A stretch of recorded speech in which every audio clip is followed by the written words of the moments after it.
Hello, ladies and gentlemen. Thank you so much for coming out this evening, to the Queen Tulsa show. We have a great lineup for you this evening. If you are not familiar while you're here, take a look at the bio and make sure you subscribe. And if you're a returning subscriber, I want to thank you. We'll be right back.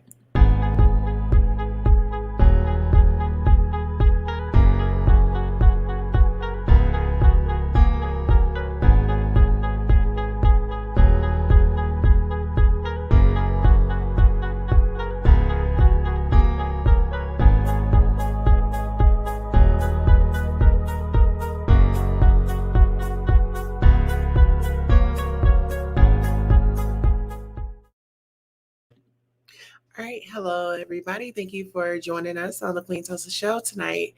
We have a special guest here tonight. His name is Zulu, and he is going to come by and talk to us about, you know, the pandemic, how it affected him, and how he overcome his trials and tribulations and his journey on his mental health. So, without further ado, we're going to add Zulu right on into the mix. Hi, Hello. Zulu. How are you? I'm fine. How are you? I'm well. Thank you. Thank you for coming on the show today. So, first of all, can you tell the people your name, where you're calling from, and what you're here for today? All right. So I'm Zulu. That's the handle I go by. Um, I'm coming out of PA right now. It's cold as hell outside, and I'm here to talk about mental health, mental wellness, and basically just how the pandemic has affected me and people around me. All right, awesome. So, with that being said, let's just jump right into it. So,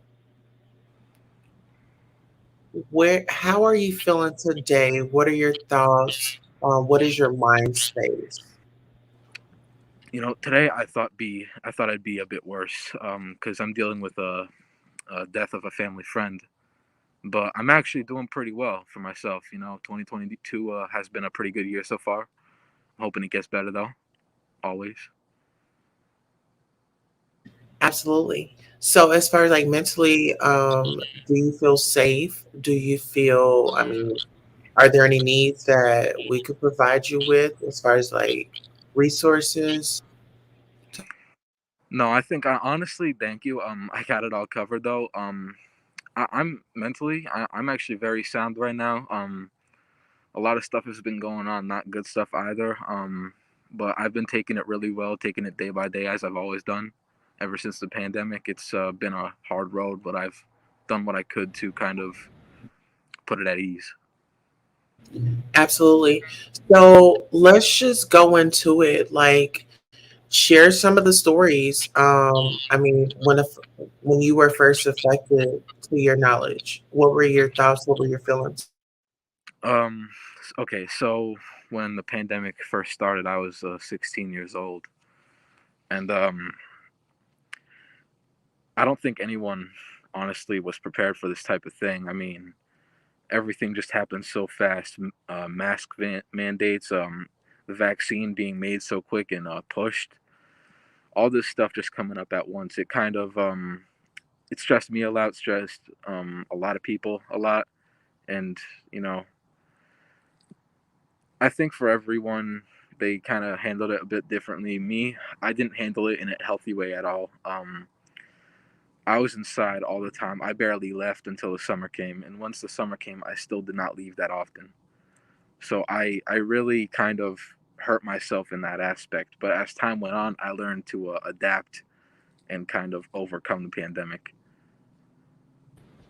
Okay.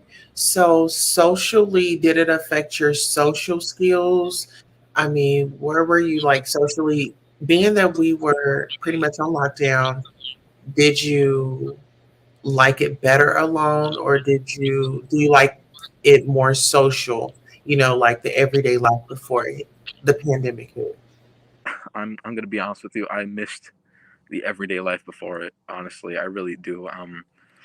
It did affect my social life, but I actually think to me it made it better because once I was inside all the time, it was hard to come in contact with people in person. So I would kind of push myself to talk to people as much as I could just so I wouldn't lose those skills. Actually, just push myself to gain them, really, because, the pandemic, like I said, it affected a lot of people in different ways and they handled it differently. So, there's a lot of people that probably had it worse than I was. I mean, well, of course they did, because I don't think most people would have understood what I was going through, but I couldn't understand what they were going through. So I think that for me, yeah, it it definitely helped out, but for a lot of people, that's probably not the case. So, what was your darkest moment, if you had one, and if you can recall? This one's a little difficult to talk about, but so during the when the pandemic first started, I was a pretty good person, and I I had just kind of gotten to the dating game, you know what I mean? Uh, and one of my exes, who was mad crazy, uh, was still talking to me and stuff, and some time went on, and I was with this other girl for almost 6 months, and I had made the very bad mistake, which I wish I never did, but I cheated on her, and then of course she left me, which was a good decision on her part. I'm not gonna lie, and that kind of taught me a lesson right then and there. Um, a lesson that shouldn't have to be taught, really, because I think every man should know by now that that's bad. But you know that darkest moment, because once she left me, that broke me, and but that became a learning moment in the future. So that was my darkest moment, but it wasn't that dark of a moment. Well, thank you for sharing that. And I know it can be tough to kind of go back in the past and relive those moments. Jessica says, thank you for sharing. I know it can be hard. Thank you. Thank you. Also, so we'll move on to another question. So let's just say this, as far as like your survival, what was that like? So in the winter of the pandemic, I want to say 2021, my family got hit hard. We got hit so hard that we didn't have enough money to pay for heat. We lost our heat for about a month, and I was sleeping under, I want to say, like 3 sheets a night, and it was still hard to sleep because of the cold. I mean, as a lot of you know, the winter in 2021 was very harsh for a lot of us, especially up in PA and on the northeast coast. Right. Now, are your parents in your life or Yeah, yeah. okay, so do they kind of know about your mental health? Well, no, and I'm gonna tell you why. Because I kind of leave my private life out of my family life. I think it's better that way for me personally. I kind of always been a therapist to myself, and by that I mean I kind of medicated myself through music and talking to people that I actually care about.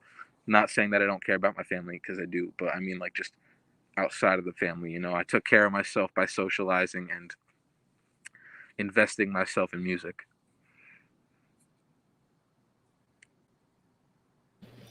So let me ask you this.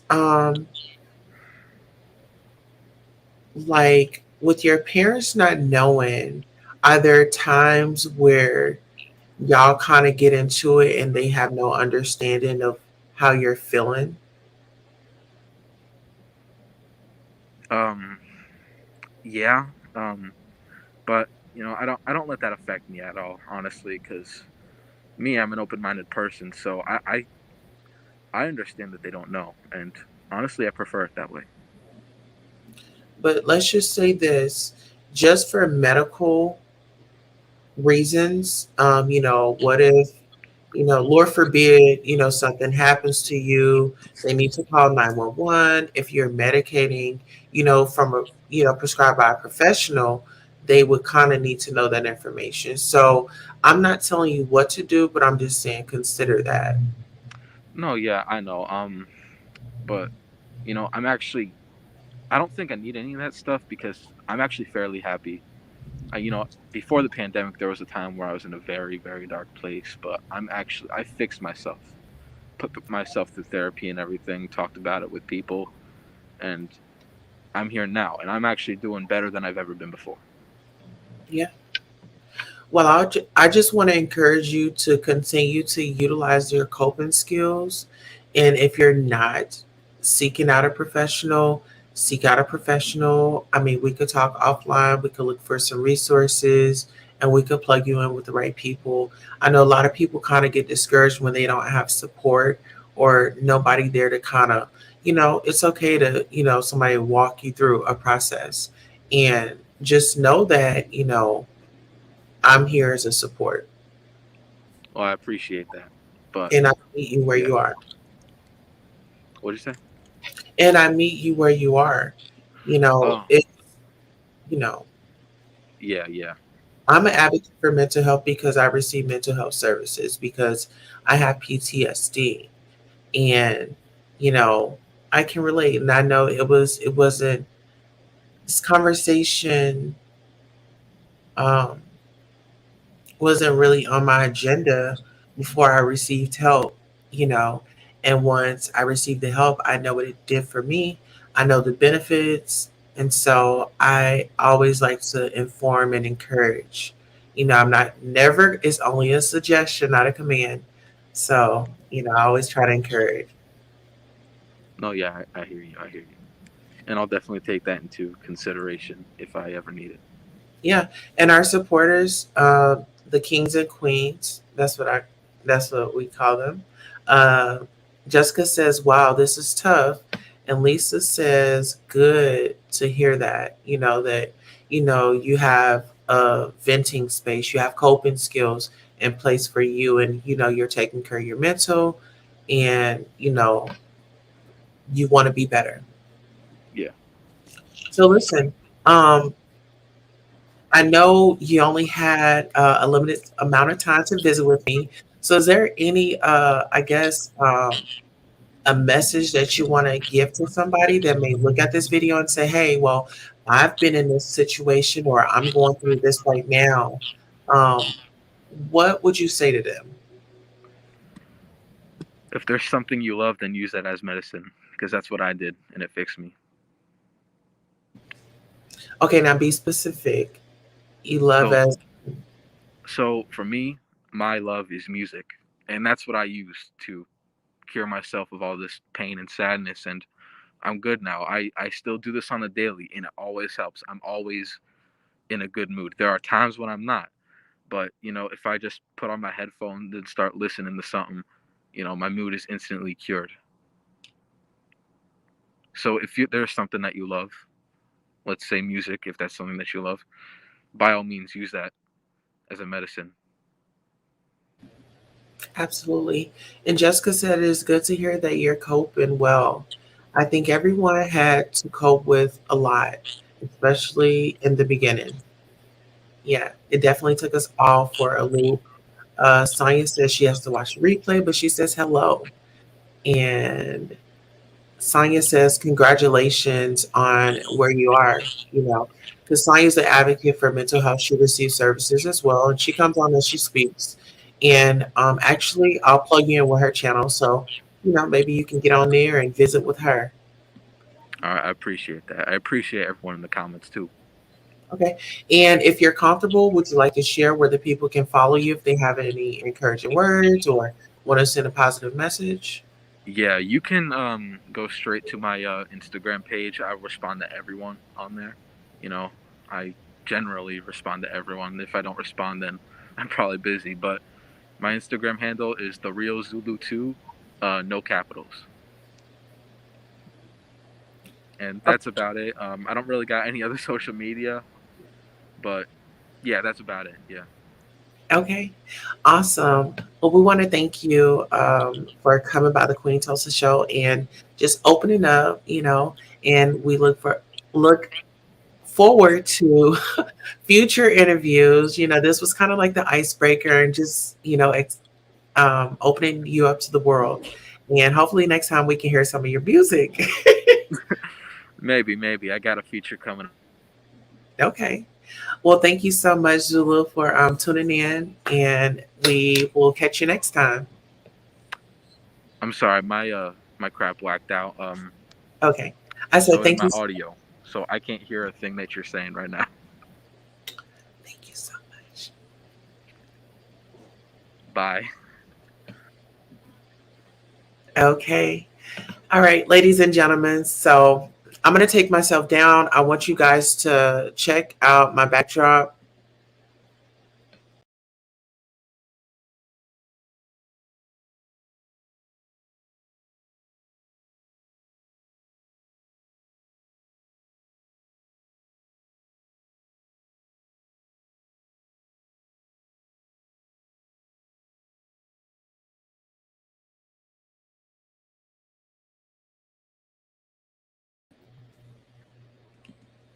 And listen here, everybody. This is a safe space for us to come to, us to vent, us to educate, us to share our experiences, and we're not giving out professional help. So, what I'm going to encourage you to do is reach out to your local professionals and definitely get the help that you need.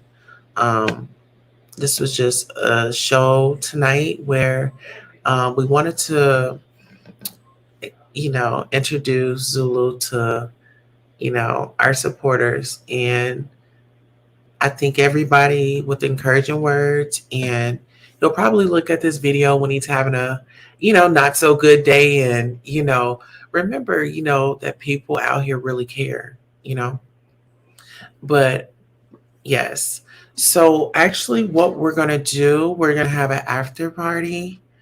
Actually, I'm going to create an after party right now. Y'all know how I am. I'm like so last minute when it comes to this. Oh, geez.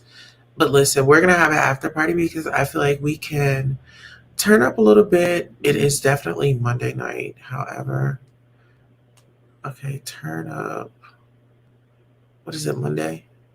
Turn up Monday? Okay. Hey, come join me. Come over. Come over here. Okay. Let's do an image. Okay, so which image am I going to put up? Um, oh my goodness. I need a charger. Okay. Well, okay, my charger's like over there. Y'all give me 1 second. Let me get this charger because I have to get us to after. I want to do like an after dark show. So right after this, I definitely want to have after dark popping. Oh, yeah. After this, I'm gonna have after dark popping off. That way we can mix and mingle. We definitely can mix and mingle.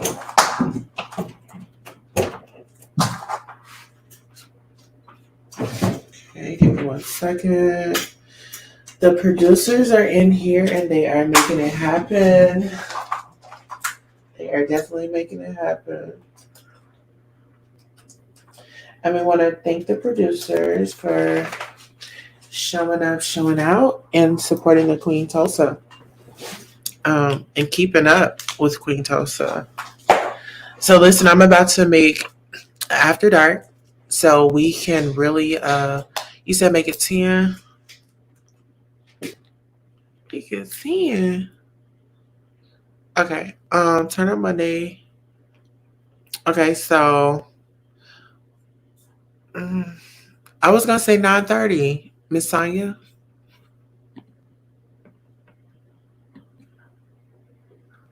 Yes. Okay, so listen, I'm gonna make it for like, okay, I'll put it for like 9:25 or something. Here, let me put it for, yeah, I'm gonna put it for 9:25, but I'm gonna go on early.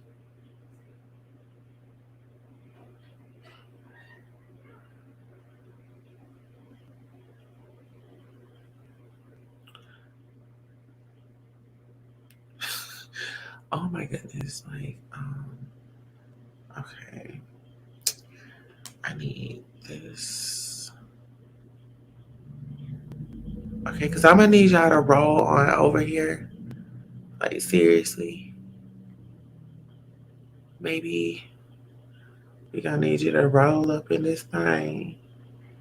We gonna need you to roll up in this thing. We gonna need y'all to roll up in this thing. Yin yang in this thing. Yin yang in this thing. Okay. All right, so listen, I'm downloading the photo right now. So I'm about to upload it. Hopefully it takes. All right, there we go. I got it for 9:25. So guess what? We are about to go live. 9:30. Cool. Cool. Cool. All right. See y'all in a minute. Thank y'all for joining tonight. It was amazing. I had fun. I hope this was very informative. And if you didn't just now catching it, if you're new to the channel, go ahead and like and subscribe. We'll see you in a bit.